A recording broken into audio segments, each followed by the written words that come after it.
Paz e bem, meus irmãos, minhas irmãs. Estamos iniciando hoje uma nova série de reflexões acerca da regra bulada. Serão reflexões quinzenais a respeito desse documento tão importante da família franciscana. Isto porque nós estamos, neste ano de 2023, celebrando o jubileu dos seus 800 anos. Regra bulada, portanto, guardiã da regra e vida franciscana. Como já dissemos, neste ano de 2023, nós franciscanos celebramos o jubileu dos 800 anos da confirmação da regra bulada por parte do Papa Honório III em 1223. Na época, haviam-se passado já quase 15 anos que Francisco recebera do Papa Inocêncio III a aprovação oral e provisória de uma versão bem resumida da regra ou forma de vida para ele e seus seguidores. Algo totalmente novo e desconhecido pelo grande público, até mesmo pela igreja da época. Na verdade, era uma ressurreição da regra e vida dos apóstolos. Uma pequena coleta de frases que continha, em resumo, a ordem missionária de Jesus dada aos apóstolos, que deviam ir pelo mundo, 2 a 2, como irmãos, sem nada de próprio, levando a todos a paz, pelo exemplo e pela palavra. Essa regra e vida é chamada de proto-regra, a regra primeira, originária, aquela da qual nascem todas as demais. O texto dessa regra, entregue ao Papa por Francisco em 1209, infelizmente não foi conservado. Por isso, não consta nos escritos de São Francisco. Já o termo bulada aqui significa simplesmente que esta regra recebeu do Papa uma bula. Nesse documento, Honório III confirma a aprovação da regra e vida de Francisco, concedida a ele, Francisco, em 1209, pelo Papa Inocêncio III. Regra não bulada, por sua vez, designa a versão mais longa da proto-regra. Ela foi sendo elaborada pelos frades desde 1209, com a ajuda de Francisco, nos capítulos de Pentecostes, e concluída em 1221. Não bulada, porém, não significa não aprovada, muito menos anulada, mas aprovada também ela, pois, substancialmente, em seus 23 capítulos, é uma floração da proto-regra. Por isso, como veremos, apesar de muitas objeções em contrário, e até certo ponto compreensíveis, mas não justificáveis, nós ousamos dizer que a regra bulada pode e deve ser considerada como a guardiã da regra e vida franciscana. Celebrar 800 anos da regra bulada, porém, não é voltar-se para o passado a fim de copiá-lo. Seria um retrocesso. Não é trazer o passado para o presente a fim de repeti-lo, o que seria um mero tradicionalismo. É antes acolher o vigor da graça, de uma das mais importantes fontes do carisma franciscano, que é capaz de nos tornar de novo, hoje, um novo franciscano, um novo seguidor de Francisco, como aconteceu no despertar de nossa vocação e de tantos outros franciscanos e franciscanas ao longo da história. Para facilitar nossa reflexão, vamos nos ocupar em duas partes. Primeiro, tentaremos ver a regra burada em sua origem, simples e pura, e depois em sua dramaticidade narrada por algumas antigas fontes. Então, primeira reflexão, a regra burada nas suas origens. A irrupção de um novo Pentecostes. O que se verificou naquela época, a partir de 1209, foi a irrupção de um novo Pentecostes. Jacques de Vitry, cronista daquela época, diz que esta ordem multiplica-se muitíssimo por todo o mundo, porque nela se imita expressamente em tudo a forma da igreja primitiva e a vida dos apóstolos.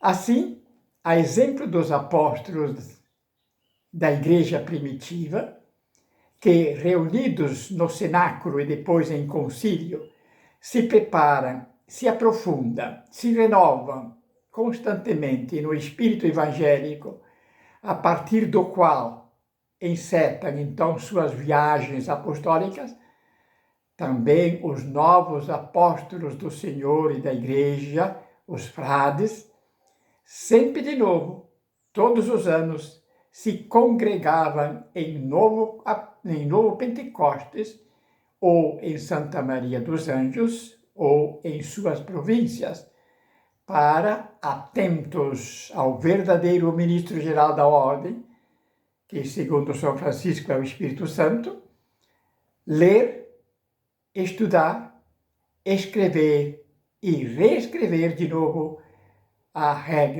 sua regra e sua vida. E assim, corrigidos e admoestados fraternamente, revigorados pelo Espírito originário, reencetavam também eles suas viagens missionárias apostólicas. Desta forma, como os evangelhos, as nossas regras franciscanas são fruto, colheita de uma longa e admirável caminhada no vigor do encontro com Jesus Cristo crucificado, ressuscitado, que é a boa nova, por parte dos primitivos cristãos. Da mesma forma, deve-se dizer da regra franciscana, como aqueles, também ela é resultado de um longo caminhar juntos dos frades todos. Discorrendo sobre a transformação que essa forma de vida proporcionou na época, assim falam de novo os tradutores das fontes franciscanas. Desde os primeiros desafios e confrontos de conversão, passando pelo encontro com o leproso, com o crucificado de São Damião e com o evangelho do envio dos apóstolos, ouvido na Porciúncula, Francisco, depois Clara e toda aquela pleia de seguidores de Cristo, não são mais os mesmos. Surgem novos homens, novas mulheres e inicia-se um novo tempo. Trata-se de uma forma de vida, isto é, de uma maneira de ver e viver centrada na pobreza, na simplicidade, na paz e no bem evangélicos. O entusiasmo por esse ideal foi de tal abrangência e profundidade que veio a se constituir em verdadeira cruzada de retorno, de volta para a vida evangélica, cujas sementes já estão presentes no coração de todo ser humano. Vamos ver então como se deu o surgimento da regra burada. Agora, porém, isto é, em 1223, devido ao grande número de frades, a ordem havia se expandido por quase todas as partes do mundo. Era preciso, pois, que deixasse de ser provisória e fosse confirmada para sempre como obra de Deus em favor de toda a Igreja e de toda a humanidade. A realidade interna da ordem também havia mudado. As novas gerações de frades sentiam-se, sim, atraídas e entusiasmadas pela grandeza, pureza e beleza daquele carisma originário, pulsante na proto-regra e na regra não burada e na vida dos frades. Mas parecia-lhes estarem num patamar por demais elevado para eles, que não eram ainda tão radicalmente convertidos, tão nobres e sábios como Francisco Clara e aquela primitiva geração. A luz da novidade evangélica daquele espírito originário era brilhante, celestial demais para seus olhos ofuscados ainda pelo espírito da carne. Uma luz tão forte que os impedia de ver o caminho e de fortalecer a vontade e o ânimo para dar os passos que deviam dar.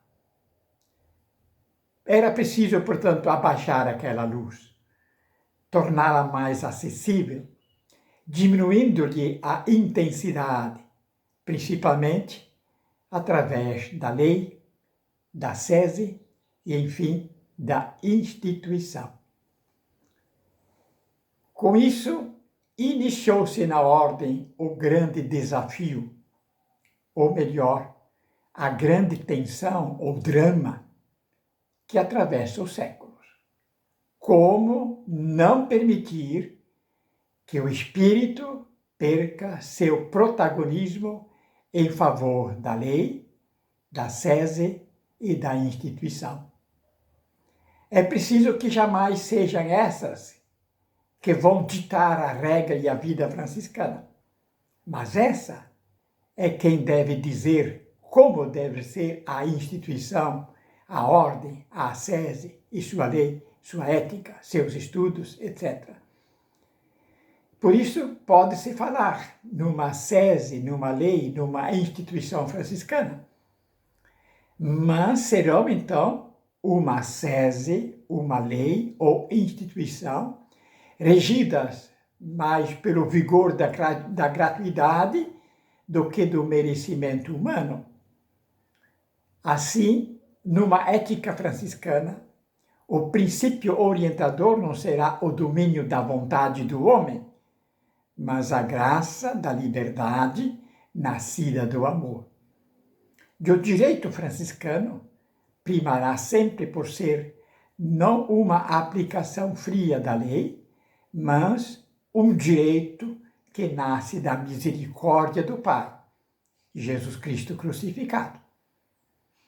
É, enfim, o desafio de jamais ceder à tentação de substituir o spiritualiter observare, isto é, observar espiritualmente, pelo literaliter observare, isto é, observar literalmente a regra e vida do Evangelho de Nosso Senhor Jesus Cristo.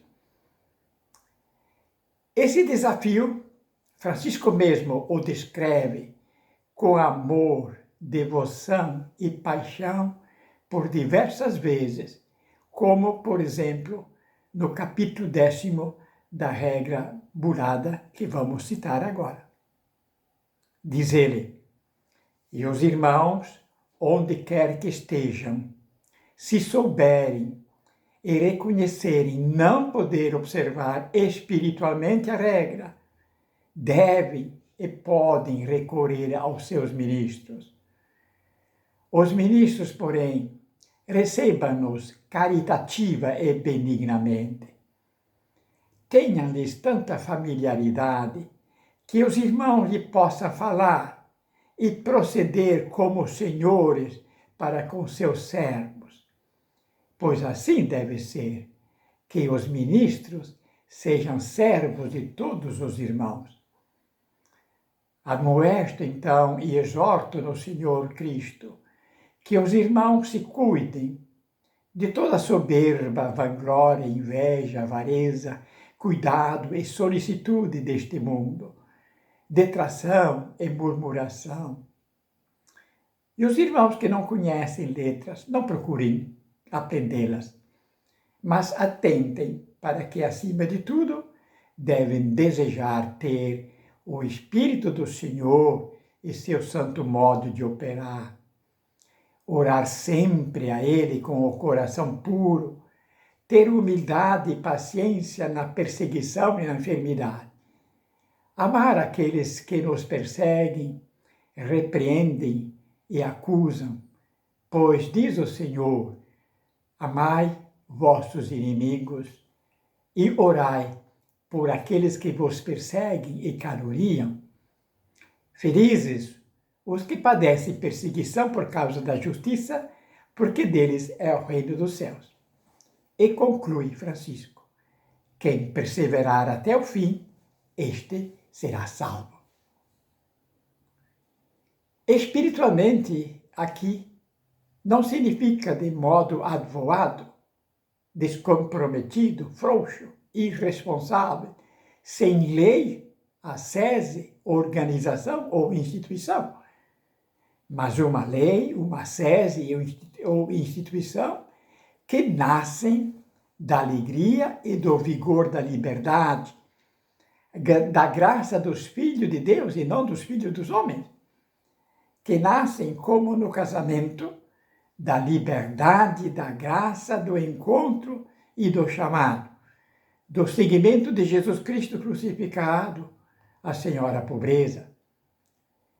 Por isso, essa instituição é chamada de ordem, isto é, fraternidade, uma espécie de viveiro na qual e da qual nascem novos humanos, novos cristãos e filhos de Deus, na qual nasce, floresce e se cultiva o novo frater, isto é, o novo irmão de todos os irmãos, na qual os cargos são serviços, os maiores ou superiores serão os menores, e os mestres, os discípulos.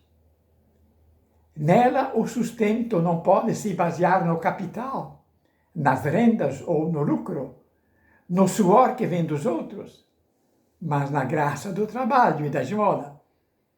Enfim, nada de próprio. Por isso, as casas, os conventos, tinham que ser lugares pobres. O estudo só se fosse para cultivar a devoção e o desejo do seguimento de Jesus Cristo, e não para a própria exaltação e satisfação. E a estabilidade de uma vida cômoda pela itinerância evangélica. Assim, a confirmação por escrito e com bula papal significa que agora a ordem passa a ser oficialmente coisa da Igreja, entre aspas, uma das novas formas de ser igreja, seguidor de Jesus Cristo, cristão, católico, humano, e que podia contar com todos os benefícios e com toda a segurança do corpo místico de Cristo. Francisco mesmo aparece atento a esta necessidade ou sinal daquele novo tempo que estava surgindo.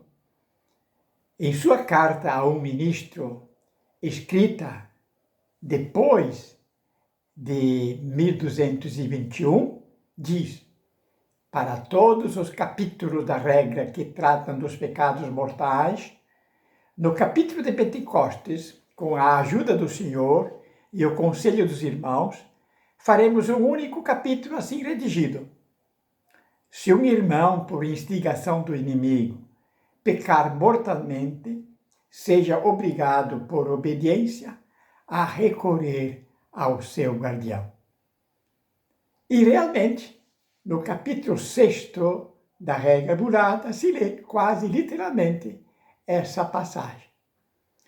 Isso significa que todo aquele trabalho sinodal dos frades, na busca de uma redação definitiva, testemunhado de modo tão brilhante na tessitura da regra não burada, não havia terminado.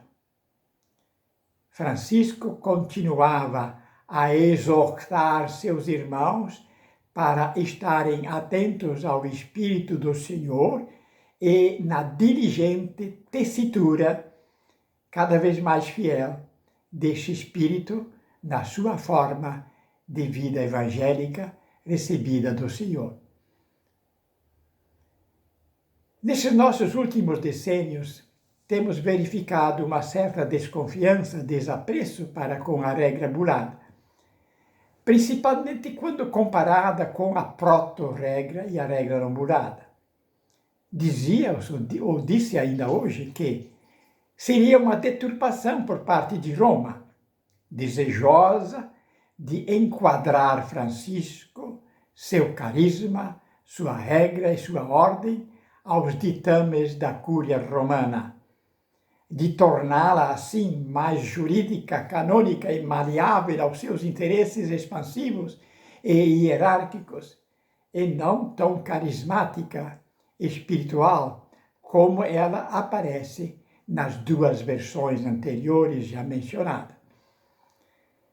Para isso servem-se principalmente desta frase, tirada da regra burada, no capítulo 1, que diz: Frei Francisco promete obediência e reverência ao Senhor Papa Honório e a seus sucessores canonicamente eleitos e à Igreja Romana.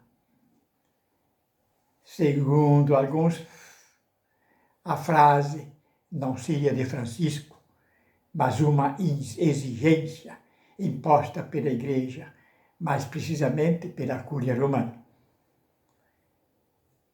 Quem nos liberta dessa falsa apreciação é o próprio Papa Honório III, em sua bula Solet Annuere. Diz ele: por isso, diretos filhos no Senhor, inclinados a vossas piedosas súplicas, vos confirmamos, pela autoridade apostólica, a regra da vossa ordem, aprovada pelo nosso predecessor, o Papa Inocêncio, de boa memória, e anotada nas presentes letras, e a munimos com o patrocínio do presente escrito, a qual é assim. O Papa fala, pois, claramente em confirmar uma regra já existente, já aprovada pelo seu antecessor, e a qual é assim. Cai por terra, portanto, toda e qualquer tese de que a regra burada não seja também ela guardiã do genuíno espírito originário franciscano. E essa guardiania comum aparece mais uma vez quando olhamos o incipit, isto é, o começo do primeiro capítulo de ambas. A regra não burada diz: a regra e a vida desses irmãos é esta: viver em obediência, em castidade e sem nada de próprio, e seguir a doutrina e os vestígios de nosso Senhor Jesus Cristo, que diz. E na regra burada, lemos: a regra e a vida dos frades menores é esta: observar o santo evangelho de nosso Senhor Jesus Cristo, vivendo em obediência sem nada de próprio e em castidade. Vale também destacar a ajuda do cardeal Ugolino, amicíssimo e companheiro de Francisco, desde os primórdios de sua conversão e de suas experiências místicas e evangélicas. Entre um possível, desculpe a palavra, entre aspas, traidor do carisma em favor dos interesses da Cúria Romana e um colaborador fiel de Francisco, nós preferimos o último. Enfim, a presença e a participação de tantos colaboradores não tem diminuído em nada e nem em plenitude a substância da regra burada com o programa originário da proto-regra e da regra não burlada. Não fosse assim, Francisco mesmo seria o primeiro a recusar a confirmação do Papa, como o fizera anteriormente, quando Inocêncio III exortava-o para que seguisse a regra de outras ordens então existentes. Assim, aquele laborioso caminhar juntos de Francisco, frades, igreja, e acima de tudo, do e com o Espírito do Senhor e seu santo modo de operar, chegara ao seu fim. Francisco estava feliz, pois via consolidada e garantida para sempre sua forma de vida evangélico-apostólica. Agora só lhe restava exortar para que fosse lida, estudada, conhecida, amada, seguida e observada pelos frades. Vejamos então. No final de sua carta a toda a ordem, escrita depois de 1223, depois, portanto, da confirmação definitiva por parte da Igreja, com ardor e paixão, primeiramente, confessa todos os seus pecados ao Senhor Deus Pai e ao Filho e ao Espírito Santo. E dá a razão, porque por minha grave culpa ofendi em muitas coisas, especialmente porque não observei a regra que prometi ao Senhor. E logo em seguida conclui: por tudo isso, como posso, rogo a Frei Elias, meu senhor, ministro-geral, que faça com que todos observem inviolavelmente a regra.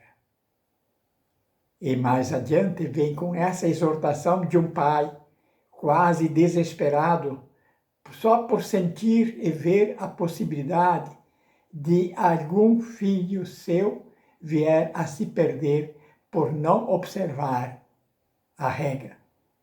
Diz ele: a todos aqueles irmãos, porém, que não quiserem observar estas coisas, não os considero católicos nem irmãos meus. Não quero também vê-los nem falar com eles, enquanto não fizerem penitência. O mesmo digo ainda de todos os outros que, deixando a disciplina da regra, andam vagando por aí. Pois o Senhor Jesus Cristo deu sua vida para não perder a obediência ao Altíssimo Pai.